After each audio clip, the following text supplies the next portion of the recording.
Papasok tayo sa Erie.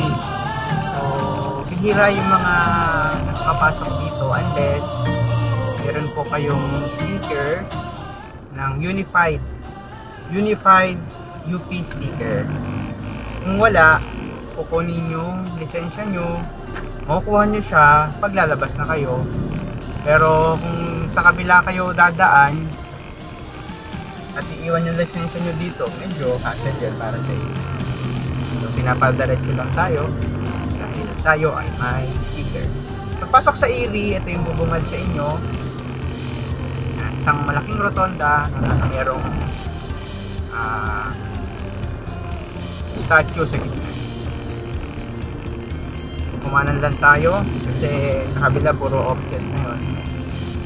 Mapapansin nyo, Erie, the International Rice Research Institute. Ano yung ibig sabihin ng Erie? Dahan-dahan lang tayo para makita nyo kung anong meron dito sa loob ng Erie. Medyo malakas, mahigpit ang security dahil maraming mga foreign dito, mga scientists, para sa security din nila. Kung bakit may mag-higpit sa security. Sa kanan ko makikita nyo yan yung mga experiment yung mga palay, mga breed. Malawak pa yan, may mga pasukan pa yan sa loob na hindi naman allowed ang mga may unified sticker na basta na lang pumasok. So may mga appointment ka na kailangan. Minsan nakapasok din ako dyan sa mga looban dyan dahil meron kaming kailangang kuhanan. At pagpasok namin, meron din palang community yan sa loob. Ewan ko kung sa lahat, pero yung napuntahan namin, merong community sa loob. At sobrang peaceful dito sa lugar na yun. Kumaliwa yung nasa unahan. Purpose yun. May bumbero silang sarili. At daanan din natin yung dinara yung kainan dito. So may oras lang yung mga pwedeng kumain, yung mga outsider. Kami outsider. May oras lang kami kung kailan kami pwedeng kumain. Silipin natin mamaya kung anong oras. Sa tanghali. So sa kanan ko, ayan yun. Papasok tayo dyan. Ikot lang tayo. Canteen ng Erie. Maganda dyan sa loob kasi aircon, malawak, madaming choices ng mga food. Pwede kang kainin. Pasok tayo.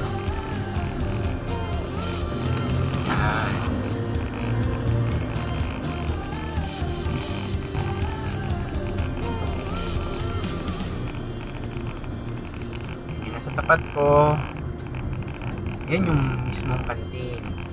Tingnan natin yung oras na nakalagay kung kailan lang pwedeng kumain ng mga outsider. Ayan, nakalagay lunch break 11:30 to 12:30 PM. Exclusive to Erie staff, collaborators, scholars, and service providers. Yan. So hindi ka pwedeng makapasok dyan ng 11:30 to 12:30 dahil ang priority ay yung mga connected lang sa Erie. So before that time or after, pwede na. Ang operating time nila 7 AM hanggang 7 PM, 7 to 7. So kami, pag kumakain dito kami nagpa-park. Iikot ko na din kayo. Dito kasi sa dulo ay malilim. Diyan sa bungad, pwede namang mag-park. Mas maganda, mas malapit ka dun sa canteen. Pero pag sumikat ang araw, medyo mainit doon.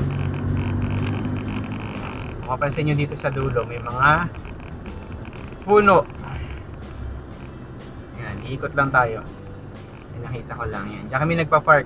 Napakalawak pa rin naman eh. Oh.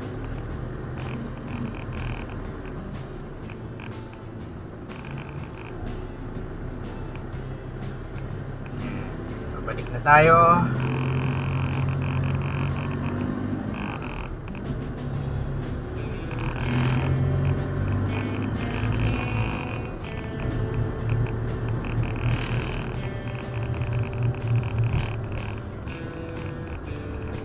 Kakanan na tayo sa rotonda na ating pinasukan kanina.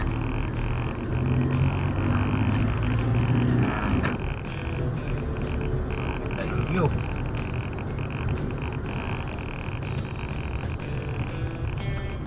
At kakanan na ulit tayo para ipagpatuloy ang pagbiyahe palabas ng gate. Ito yung likod ng gate.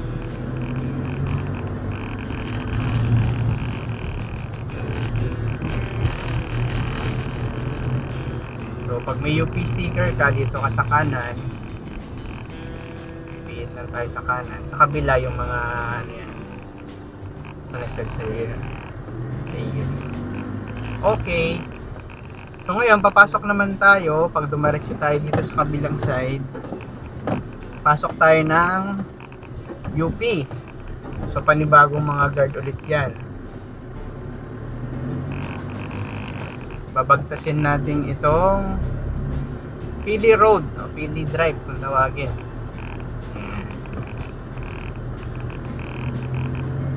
Diretso lang tayo. Pero again, hihingian ka ulit doon ng ID, lisensya pag pumasok ka. Makukuha mo lang paglabas mo.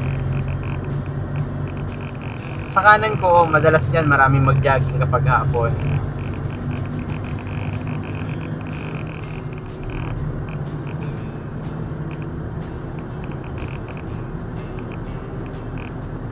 Dito may speed limit din.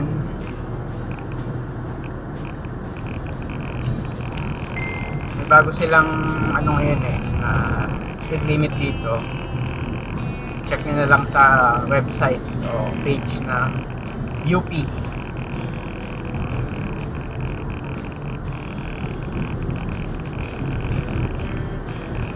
Again, bawal sa mga nakamotor. Bawal pumasok ng walang helmet at nakachinelas. Para din naman sa kaligtasan natin. Yan, magandang sundin din talaga. So ito yung kahabaan ng Pili Drive o Pili Road. Sa dulo nito, pag kumanan tayo dyan, palabas yan ng UP Main Gate. Pag kumaliwa, papunta naman yan ng Freedom Park o Bakerfield pag diniretso natin. So, ito yan, yung kaliwat kanan na yan. Yung mga motor na yan galing sa main gate yan. Hanggang dito na lang tayo. Salamat!